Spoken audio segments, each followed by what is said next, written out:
नमस्कार, UP live देख रहे हैं आप। मैं हूं आपके साथ आयुष्पाल। यूपी लाइव में सबसे पहले बात सीएम योगी आदित्यनाथ के लखनऊ दौरे को लेकर के। लखनऊ में मुख्यमंत्री योगी आदित्यनाथ ने सोसाइटी पंजीकरण अधिनियम 2024 की प्रस्तावना पर अधिकारियों के साथ महत्वपूर्ण बैठक की है। इस क्रम में यूपी के सीएम ने नाम मात्र रोल के आधार पर सजायकता, केंद्रीय और समन्वय पूर्व रिहाई के मामले में निपटान की प्रक्रिया के विनियम के लिए नीति संबंधित प्रस्तावित सरकारी आदेश पर भी चर्चा की है। इसके अलावा सीएम योगी ने जनता दर्शन कार्यक्रम आयोजित कर जनता की समस्याएं भी सुनी हैं। इस दौरान क्या कुछ देखने को मिला, इस रिपोर्ट में देखिए।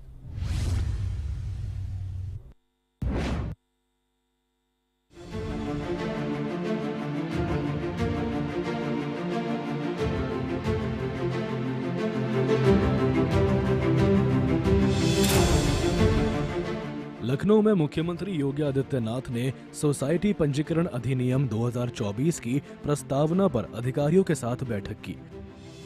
इस अधिनियम का उद्देश्य सामाजिक संगठनों के पंजीकरण को पारदर्शी और सुगम बनाना है, ताकि गैर सरकारी संगठनों का संचालन अधिक प्रभावी हो सके। सीएम ने अधिकारियों को निर्देश दिए कि इस अधिनियम को जल्द से जल्द लागू करने के लिए आवश्यक, जिससे सामाजिक कार्यों में तेजी आए। बैठक में विभिन्न विभागों के आला अधिकारी मौजूद रहे। इसी कड़ी में सीएम योगी ने नाम मात्र रोल के आधार पर सजा याफ्ता कैदियों की समय पूर्व रिहाई के मामलों के निपटान की प्रक्रिया विनियमित करने के लिए प्रस्तावित सरकारी आदेश पर भी बैठक की। इस नीति का लक्ष्य जेल में भीड़ भाड़ कम करना और सुधार प्रक्रिया को मजबूत करना है। सीएम ने कहा कि अच्छे आचरण वाले कैदियों को उचित समय पर रिहाई मिले, लेकिन इसमें किसी प्रकार की ढिलाई न बरती जाए। सुप्रीम कोर्ट के निर्देशों के अनुपालन पर भी जोर दिया गया। इसके बाद मुख्यमंत्री योगी आदित्यनाथ ने सीएम आवास पर जनता दर्शन कार्यक्रम आयोजित किया। इस दौरान अलग अलग जिलों से आए लोगों ने अपनी समस्याएं रखी। सीएम ने एक एक फरियादी से मुलाकात की, उनकी शिकायतें सुनी और अधिकारियों को तत्काल कार्रवाई के निर्देश दिए। जनता दर्शन में पुलिस, राजस्व और शिक्षा से जुड़े मामले प्रमुख रहे। सीएम ने आश्वासन दिया कि सरकार हर पीड़ित की समाधान सुनिश्चित करेगी। सोसाइटी पंजीकरण अधिनियम 2024 से सामाजिक संगठनों को नई दिशा मिलेगी। कैदियों की रिहाई नीति पारदर्शी होगी और जनता दर्शन के माध्यम से हम हर नागरिक की सेवा के लिए प्रतिबद्ध है। उत्तर प्रदेश में सुशासन की नई ऊंचाइयों को छुआ जा रहा है। लखनऊ में सीएम योगी आदित्यनाथ की ये बैठकें और जनता दर्शन न केवल प्रशासनिक सुधारों का प्रतीक है, बल्कि जन कल्याण की दिशा में मजबूत कदम भी। ब्यूरो रिपोर्ट, सूर्य समाचार।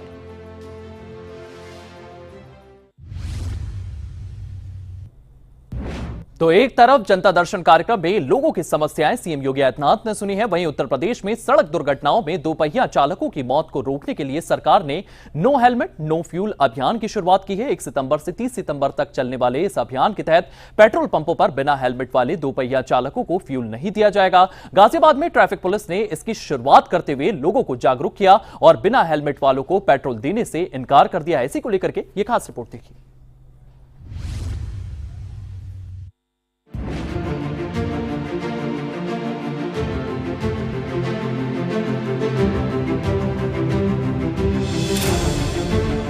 उत्तर प्रदेश सरकार ने सड़क सुरक्षा को मजबूत करने के लिए 1 सितंबर से नो हेलमेट नो फ्यूल अभियान शुरू किया है, जो 30 सितंबर तक चलेगा।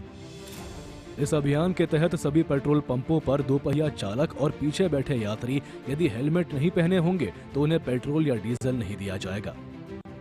मुख्यमंत्री योगी आदित्यनाथ के निर्देश पर चलाए जा रहे इस अभियान का उद्देश्य दोपहिया चालकों में हेलमेट पहनने की आदत डालना है, क्योंकि राज्य में सड़क दुर्घटनाओं में अधिकांश मौत हेलमेट न पहनने के कारण होती है। जिला मजिस्ट्रेट और सड़क सुरक्षा समितियों के नेतृत्व में पुलिस, परिवहन और जिला प्रशासन मिलकर इसे लागू कर रहे हैं। रोड सेफ्टी जागरूकता बढ़ाने के लिए पेट्रोल पंप पे भी आ गए हैं। यहाँ पे अगर फ्यूल नहीं मिलेगा, जिनके पास हेलमेट नहीं होगा, तो लोग इससे जागरूक होंगे कि हेलमेट की आवश्यकता कितनी है। हम बताते हैं कि हेलमेट आपके जीवन के लिए आवश्यक है, तो उस समय लोगों को थोड़ा सा कहीं ये लोग एक बार गुरेज करते हैं। लेकिन जब पेट्रोल पंप नहीं पे जाएंगे, पेट्रोल पंप नहीं मिलेगा, पेट्रोल नहीं मिलेगा वहाँ पे, तो थोड़ा सा लोग और जागरूक होंगे। इसी की तहत हम लोग पूरे माह नो हेलमेट नो फ्यूल के तहत सारे पंप पे जा रहे हैं और पंप मालिक को भी कह रहे हैं कि ऐसे लोगों को तेल नहीं दें और अगर मौके पे कोई ऐसा मिल जा रहा है व्यक्ति तो उसका चालान भी कर रहे हैं। शासन के निर्देशों के क्रम में ये हेलमेट का अभियान नो फ्यूल नो हेलमेट का अभियान चलाया जा रहा है और ये आज से शुरू होकर 1 सितंबर से शुरू होकर 30 सितंबर तक चलेगा। इसका मुख्य उद्देश्य यही है कि जो भी व्यक्ति दुपहिया वाहन चालक हैं और बिना हेलमेट के अपना वाहन चलाते हैं वो बिना हेलमेट के अपना वाहन न चलाएं और जो व्यक्ति पेट्रोल पंप पे बिना हेलमेट के आता है उसको फ्यूल न देने से वो व्यक्ति हतोत्साहित होगा और उसको एक कठोर मैसेज जाएगा कि अगर उसने दुपहिया वाहन चलाते समय हेलमेट का उपयोग नहीं किया है तो वो अपने आगे की यात्रा को पूरा नहीं कर पाएगा। तो निश्चित रूप से उसको फिर हेलमेट लगा के ही फ्यूल दिया जाएगा। सड़क पे जो दुर्घटना होती है उसमें सबसे ज्यादा जो डेथ होती है दुपहिया वाहन चालकों की उसमें हेलमेट न लगाना एक सबसे प्रमुख कारण है। इसी वजह से परमानेंट महोदय के निर्देश के अनुपालन में, शासन के निर्देशों के अनुपालन में ये अभियान चलाया जा रहा है और इसका मुख्य उद्देश्य लोगों को जागरूक करना है कि वो जब भी दुपहिया वाहन चलाएं हेलमेट का प्रयोग अवश्य करें। अभी 1 महीने का लंबा समय होता है, उसके बाद उसको डिसाइड किया जाएगा, शासन का जैसा भी निर्देश होगा उसको देखा जाएगा, लेकिन अभी पूरे 1 महीने अभियान चलेगा। और हम लोगों का प्रयास यही है कि पेट्रोल पंप वालों को भी और जो यहाँ वाहन चालक आते हैं, दुपहिया वाहन चालक आते हैं, उनको ये जागरूक किया जाए कि बिना हेलमेट लगाए अपना वाहन न चलाया जाए। हमारे साथ इसमें पूरा प्रशासन, डीएसओ, जो सप्लाई ऑफिसर हैं, डिस्ट्रिक्ट सप्लाई ऑफिसर, वो भी हमारे साथ मौजूद हैं, पुलिस विभाग के साथ में मौजूद है और सबकी संयुक्त कार्रवाई से अभियान चलाया जा रहा है।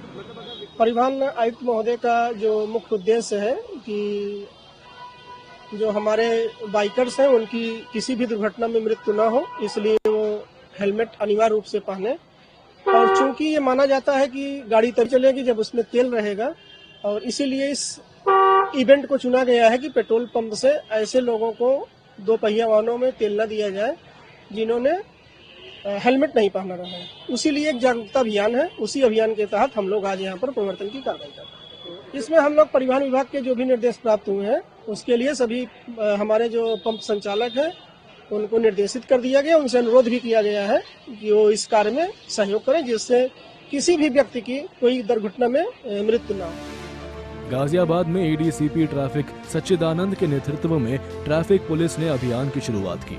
अलग अलग पेट्रोल पंपों पर पहुंचकर पुलिस ने दोपहिया चालकों को हेलमेट के महत्व के बारे में समझाया। जहां भी कोई चालक बिना हेलमेट के पेट्रोल डलवाने पहुंचा, उसे हेलमेट पहनने की सलाह दी गई और पेट्रोल देने से मना कर दिया गया। मोटर व्हीकल एक्ट की धारा 129 के तहत हेलमेट अनिवार्य है और इस अभियान में सड़क दुर्घटनाओं में होने वाली मौतों में कमी आने की उम्मीद है। हालांकि कुछ विशेषज्ञों ने नकली हेलमेट की बिक्री बढ़ने की चिंता जताई है, लेकिन ट्रांसपोर्ट कमिश्नर ब्रजेश नारायण सिंह ने इसे सुरक्षा का संकल्प बताते हुए सभी से सहयोग की अपील की है। माननीय मुख्यमंत्री जी के निर्देश में लोगों की सुरक्षा को दृष्टिगत रखते हुए शासन द्वारा 1 सितंबर से लेकर 30 सितंबर तक 1 महीने का जो है नो हेलमेट नो फ्यूल का अभियान चल रहा है। गाजियाबाद में 102 पेट्रोल पंप है। आज पहला दिन है। हम लोगों ने पूरी ज्वाइंट टीम के साथ, जिसमें सप्लाई विभाग भी है और आरटीओ कार्यालय से भी मतलब जो अधिकारी हैं वो हैं और इसके अलावा यातायात पुलिस भी है। तो ज्वाइंट अभियान हम लोग चला रहे हैं। जो लोग भी पेट्रोल पंप पे आ रहे हैं और बिना हेलमेट के हैं तो उनका चालान भी किया जा रहा है और उनको फ्यूल नहीं दिया जा रहा है। उनको जागरूक भी किया जा रहा है कि लाइफ सुरक्षित रखें और लाइफ एक ही मिली हुई है और हेलमेट पहने ताकि अपना जब भी कोई एक्सीडेंट की घटनाएं घटे तो जीवन बचाए। उत्तर प्रदेश का यह अभियान न केवल सड़क दुर्घटनाओं को कम करेगा बल्कि दोपहिया चालकों में सुरक्षा जागरूकता बढ़ाएगा। गाजियाबाद जैसे जिलों में पुलिस की सक्रियता से उम्मीद है कि अभियान सफल होगा। गाजियाबाद से सतीश कुमार की रिपोर्ट, सूर्य समाचार।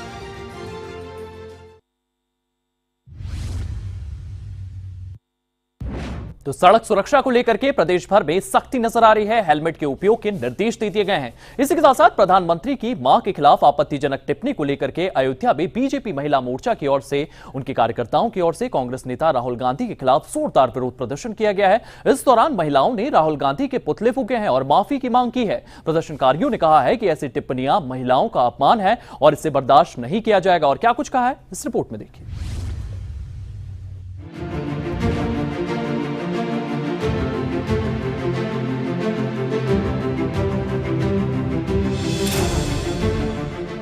अयोध्या में बीजेपी महिला मोर्चा की कार्यकर्ताओं ने राहुल गांधी द्वारा प्रधानमंत्री नरेंद्र मोदी की मां पर कथित अपमानजनक टिप्पणी के खिलाफ सड़कों पर उतरकर विरोध जताया है। रामनगरी के प्रमुख चौराहों पर जमा हुई महिलाओं ने नारे लगाए और राहुल गांधी का पुतला फूका है। प्रदर्शन का नेतृत्व जिला महिला मोर्चा अध्यक्ष ने किया। जिन्होंने कहा है कि राहुल गांधी की भाषा राजनीति की मर्यादा को तार-तार कर रही है। यह प्रदर्शन बिहार में एक रैली के दौरान हुई टिप्पणी के बाद हुआ, जहां कथित तौर पर पीएम और उनकी मां के खिलाफ अभद्र भाषा का इस्तेमाल किया गया। बीजेपी कार्यकर्ताओं ने मांग की है कि राहुल गांधी सार्वजनिक रूप से माफी मांगे, अन्यथा पूरे देश में विरोध तेज किया जाएगा। प्रदर्शन में स्थानीय विधायक और अन्य नेता भी शामिल हुए हैं। कांग्रेस की ओर से इस पर सफाई दी गई है कि टिप्पणियां गलत तरीके से पेश की जा रही है, लेकिन बीजेपी ने इसे महिलाओं के सम्मान पर हमला बताते हुए हमलावर रुख अपनाया है। पुलिस ने प्रदर्शन को शांतिपूर्वक रखने के लिए सुरक्षा व्यवस्था की। हम लोगों ने आज हमारी सारी महिला मोर्चा, अन्य सारी बहनें हैं, महिलाएं हैं, हमारी समाज की हैं और हमारे पार्टी की हैं, महिलाएं हैं, हम लोगों ने सब ने एक आक्रोश प्रदर्शन निकाला है कांग्रेस के खिलाफ। बिहार में कांग्रेस की सरकार, उनके गठबंदी जितने भी उनके वो हैं, सपा बसपा, उनका जो गठबंधन है, उनकी एक बिहार में सभा हो रही थी। उस सभा में हमारे आदरणीय प्रधानमंत्री जी को उन्हीं के कार्यकर्ता ने अभद्रता पूर्वक बहुत गलत शब्दों का इस्तेमाल किया।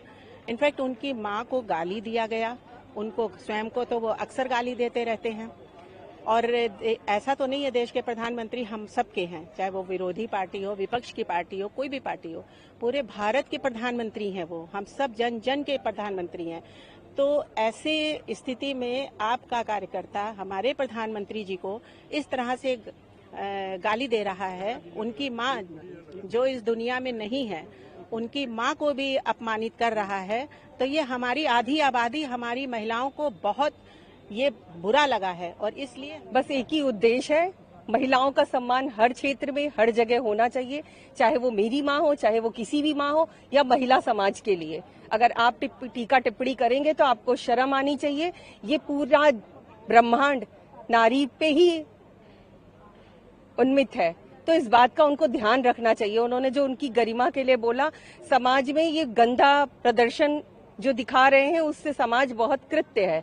विरोध प्रदर्शन कर रहे हैं जिस प्रकार से हमारे आदरणीय माननीय प्रधानमंत्री मोदी जी और उनकी जो स्वर्गवासी माता जी को जिस प्रकार से अपमानित किया गया, जिस प्रकार से अपशब्द कहे गए, जिस प्रकार से उनको अपमानित करने का जो स्वर्गवासी दिवंगत हो चुकी हैं, उनको जिनको राहुल गांधी की पार्टी ने, कांग्रेस के पार्टी के उपस्थिति में जिस प्रकार से उनको अपशब्द कहे गए, ये बहुत ही दुर्भाग्यपूर्ण है भारत माता के लिए कि इस प्रकार के शब्द एक माँ के लिए भारत माता की धरती पे कहे गए। इस अपमान को यह हिंदुस्तान और इस भारत की आधी आबादी कभी नहीं भूलेगी, ऐसा मेरा पूर्ण विश्वास है। और इसका पूर्ण जवाब उनको अच्छे से उनके हर चुनाव में मिलेगा, वो 29 का हो, वो 27 का हो, वो बिहार का हो, वो बंगाल का हो। क्योंकि भारत माता को वो माता कैसे ही कहेंगे जो एक दिवंगत माता को, जो एक स्वर्गवासी माता की इज्जत नहीं कर पा रहे। भारत माता को भारत कहें तो वो भी उनके मुंह से शोभनीय नहीं होगा। ऐसी पार्टी को हमारी भारत की आधी आबादी, ये एक माँ का अपमान नहीं है, ये एक भारत के हर माँ बहनों के द्वारा चुने गए एक अभिभावक की माँ का अपमान है। तो उस अभिभावक की माँ सबकी, हम सब की माँ है। और भारतवर्ष की हर बेटी, हर माँ, हर बहन, जो हमारे आदरणीय प्रधानमंत्री जी स्वयं अपने मुख से कहते हैं कि हमारा परिवार भारत परिवार है, तो उस परिवार की एक माँ को गाली दी गई है। अयोध्या में बीजेपी महिला मोर्चा का यह प्रदर्शन राजनीतिक विवाद को नई धार दे रहा है। महिलाओं के सम्मान पर उठे इस मुद्दे से दोनों पार्टियों के बीच तनाव बढ़ सकता है। ब्यूरो रिपोर्ट, सूर्य समाचार।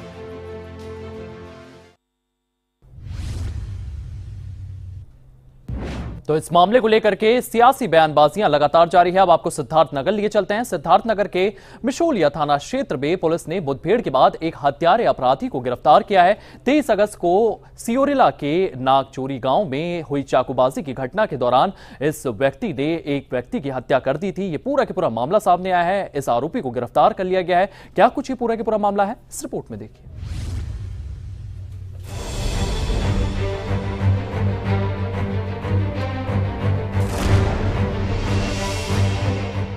सिद्धार्थनगर के मिशोलिया थाना क्षेत्र में सिरोलिया गांव में 30 अगस्त की शाम एक सनसनीखेज चाकूबाजी की घटना सामने आई।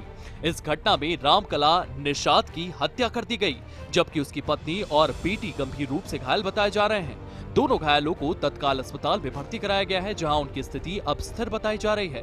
इस जघन्य अपराध का मुख्य आरोपी मुकेश निषाद घटना के बाद फरार हो गया है। जैसा आप जानते हैं कि 23 अगस्त की शाम को एक थाना क्षेत्र में सिरोलिया के ग्राम नागचोरी में चाकू से मारकर 3 लोगों को घायल कर देने की एक सूचना आई थी, जो सूचना गणेश निषाद पुत्र रामकला निषाद निवासी ग्राम नागचोरी थाना में सिरोलिया ने दी थी। और जब तत्काल मौके पे पुलिस पहुंची थी तो वहां पे मौजूद रामकला निषाद, जिनकी उम्र 45 साल थी, उनकी चाकू से मारकर मौके पर ही मृत्यु हो गई थी। उनकी पत्नी प्रभावती उम्र 41 वर्ष और जो बेटी थी किरण उम्र 17 वर्ष, दोनों घायल अवस्था में थे। और तत्काल सीओ इटवा और एडिशनल एसपी साहब ने मौके पे काफ़ी तत्परता दिखाते हुए घायलों को इलाज के लिए पहले जिला मुख्यालय और उसके बाद गोरखपुर रेफर करवा के रातों रात उनका ऑपरेशन करा के उनकी जान बचाई हुई। इस क्रम में थाना सिरोलिया में क्राइम नंबर 129/2025 पंजीकृत किया गया था। और जो मुख्य अभियुक्त था इस घटना का, जिसका नाम था मुकेश निषाद पुत्र धर्मराज निषाद, इसकी उम्र लगभग 22 वर्ष है, तभी से ये फरार चल रहा था। और इसमें एसओजी सर्विलांस और थाने की 3 टीमें लगातार काम कर रही थी। और आज बीती रात 30/31 अगस्त की रात को एसओजी की टीम और थाना सिरोलिया की टीम चेकिंग कर रही थी और नोडीवा जंगल की राह के पास इसके साथ मुठभेड़ हुई है, जिसमें ये अरेस्ट किया गया है। सिद्धार्थनगर पुलिस ने आरोपी की तलाश में 3 विशेष टीम गठित की है, जिन्होंने गहन निगरानी और छानबीन के बाद 30-31 अगस्त की रात नवा जंगल टिरकी के पास मुठभेड़ की। इस दौरान पुलिस पर फायरिंग करने वाले मुकेश निषाद को जवाबी कार्रवाई में घायल कर गिरफ्तार कर लिया गया है। उसके पास से हत्या में इस्तेमाल हथियार और अन्य साक्ष्य बरामद किए गए हैं। पुलिस ने बताया है कि मुकेश पर पहले से कई आपराधिक मामले दर्ज हैं। इस गिरफ्तारी से इलाके में दहशत का माहौल खत्म होने की उम्मीद जताई जा रही है। पूछताछ में इसने जो 23 अगस्त की घटना उसको कबूला है। इसका कहना है कि जो लड़की थी उसके साथ कुछ विवाद इसका चल रहा था और जिसके चलते जो भाई है लड़की का, उसके साथ भी विवाद हो गया और जिसमें ये घटना पूरी अंजाम इसने दिया है। और आज की जो ये घटना थी, जो इसका मोटरसाइकिल था, इसका कहना था मैं उसमें जो आला कत्ल है जिससे ये मारा था तीनों को, वो भी बरामद किया गया है। और जो कपड़े उस समय इसने पहने थे, जिसे खून भी लगा है, वो भी इसके मोटरसाइकिल की डिक्की से बरामद हुआ है। और 3-4 दिन से बाहर ही ये फरार था और आज अपना जो सबूत मिटाने का इसको था कि मैं जाऊँ और अपने जो मेरे आला कत्ल है, मोटरसाइकिल है, कपड़े हैं, उन सबको ठिकाने लगा दूँ। उसके बाद फरार होने की फिराक में था और पुलिस ने बड़ी मुस्तैदी से आज इसको गिरफ्तार करके आगे की कार्रवाई की जा रही है। और इसमें जो रेंज द्वारा भी इनाम घोषित किया गया था, 30,000 का ये इनामिया है। और जो टीम है पूरी, उसको मेरे द्वारा भी अभी 25,000 रुपये नगद। सिद्धार्थनगर पुलिस की इस कार्रवाई से न केवल एक जघन्य हत्याकांड का आरोपी पकड़ा गया, बल्कि इलाके में कानून व्यवस्था को मजबूत करने का संदेश भी दिया गया। ब्यूरो रिपोर्ट, सूर्य समाचार।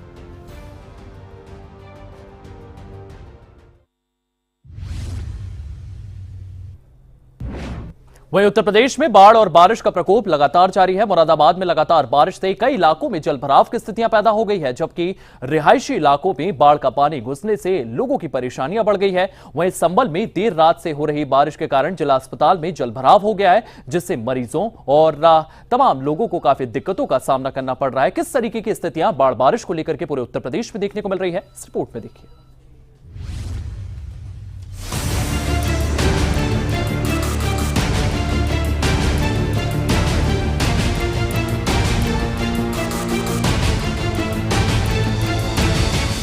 मुरादाबाद में पिछले कुछ दिनों से हो रही लगातार बारिश ने शहर और आसपास के इलाकों में जलभराव की स्थिति पैदा कर दी है।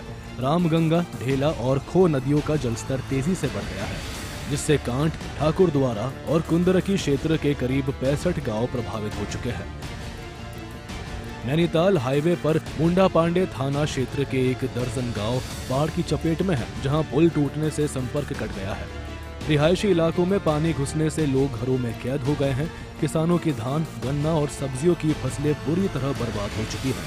प्रशासन ने राहत कार्य शुरू कर दिए हैं। रमंगा वाला रोड है, ये रमंगा के किनारे से ये मकबरे में को आ रहा है, ये मंडी लगती है इस जगह 500 वाली, इस जगह है। किस का पानी है ये बारिश का पानी है और ये देख सकते हैं आप, नाले पाले सारी सड़कें पड़ गए, सब बंद हो गई हैं ये, और इस जगह गाड़ी बंद हो गई है, गाड़ियां खराब हो गई हैं सारी, बहुत सारी पीछे यहाँ को रिक्शा नहीं निकल रही है, कोई गाड़ी नहीं निकल रही है, सब व्यक्ति परेशान है बहुत ज्यादा। इस जगह लगभग इतना पानी है, इस जगह इतनी गाड़ी डूबी है पीछे। ये लेकर आए, ये रास्ता मेन रास्ता है चलने का, ये वो नहीं है कि एक दिन चल रहा, पूरे दिन चलता है रास्ता ये। हाँ जी, यहाँ बरसात हो गई, शमशान घाट वाला रोड है, ये अभी नया रोड पड़ा हुआ है, यहाँ नीला पानी भरा हुआ है। कितना पानी होगा? पानी है यहाँ पे कम से कम घुटनों घुटनों। तो निकलने में कितनी दिक्कतें हो रही है? बहुत दिक्कत हो रही है। रामगंगा से होता हुआ पानी आ रहा है। बारिश का पानी है तो? बारिश का पानी है, नाले वाले सब बंद पड़े हुए हैं, सब पानी भरा हुआ है, दुकानों में सब मकानों में इधर पानी आ गया। और यहाँ आए दिन बारिश पड़ती है और विकट तरीके से पानी भर जाता है और लोगों को इतनी परेशानी होती है कि बहुत ही ज्यादा। मंडी आते हैं, या मंडी है, सब्जी मंडी है, आने जाने वालों को इतनी दिक्कत का सामना करना पड़ता है कि बहुत ही ज्यादा।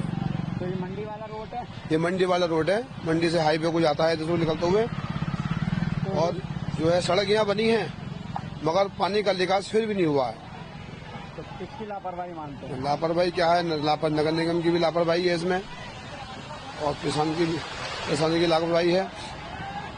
सड़क बनी है, काम हुआ है, मगर पानी का निकास बिल्कुल नहीं हुआ है इधर। ये रोड तो अभी पड़ी है? अभी पड़ी है, रोड पड़ा है, पानी का निकास नहीं हो रहा है इधर। काम तो हुआ है, ऐसा नहीं है काम नहीं हुआ, काम चल भी रहा है उधर, मगर पानी का निकास कहीं से कहीं तक नहीं हुआ। बारिश ने शहर की व्यवस्था को अस्त व्यस्त कर दिया है। जिला अस्पताल के परिसर में पानी भर गया, जिससे मरीजों को आने जाने में भारी दिक्कत हो रही है। दहली दरवाजा, नखासा, हातिम सराय और सराय तरीन जैसे प्रमुख मोहल्लों की गलियों में घुटनों तक पानी भर गया है। बबुराला कस्बे में मुख्य सड़क पर जलभराव से व्यापार प्रभावित हो गया। नगर पालिका की नालों की सफाई न होने से मामूली बारिश में ही ये स्थिति बन गई। स्थानीय लोग संक्रमण के खतरे की चिंता कर रहे हैं। प्रशासन ने जल निकासी के लिए प्रयास शुरू किए हैं। मंदिर राम दरबार में पूजा करता हूँ। जी हाँ। आज सुबह से बारिश हो रही है? हाँ, सुबह से बहुत भयंकर बारिश हो रही है। भक्त आ भी रहे हैं, जा भी रहे हैं, रुक नहीं पा रहे हैं यहाँ पर। क्यों नहीं रुक पा रहे? केवल बारिश की वजह से नहीं रुक पा रहे हैं। कभी ज्यादा हो जाती है, कभी वैसे हो जाती है। कोई छतरी से आ रहा है, कोई बिना छतरी के आ रहा है, भीग के आ रहे हैं, जा रहे हैं, दर्शन कर रहे हैं, जा रहे हैं। तो अच्छा हो रहा है, मगर जल भराव की समस्या भी शहर में बनी हुई है। चाहे आप रोडवेज देख लो, चाहे आप तक अस्पताल में चले जाओ, वहाँ पानी काफी समस्या भरी हुई है। सुबह बच्चों को स्कूल छोड़ने गए तो काफी हमें पानी की समस्या हुई है जल भराव की। अब कहाँ जा रहे हैं? अब हम घर जा रहे हैं, फिर दुकान जाएंगे। मौसम रात से बहुत अच्छी बारिश है और सड़कों पे कई जगह पानी भरा हुआ है, लेकिन स्कूल खुले हुए हैं। तो कहाँ से आ रहे थे? मैं अपने बेटे को स्कूल छोड़ के आ रहा हूँ।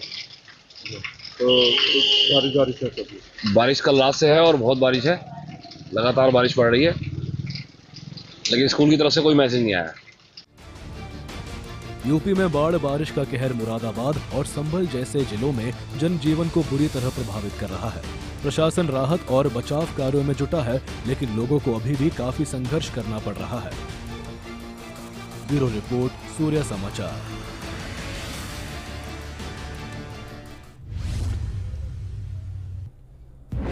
चलिए फिलहाल यूपी लाइव में इतना ही। आप बने रहिए सूर्य समाचार के साथ।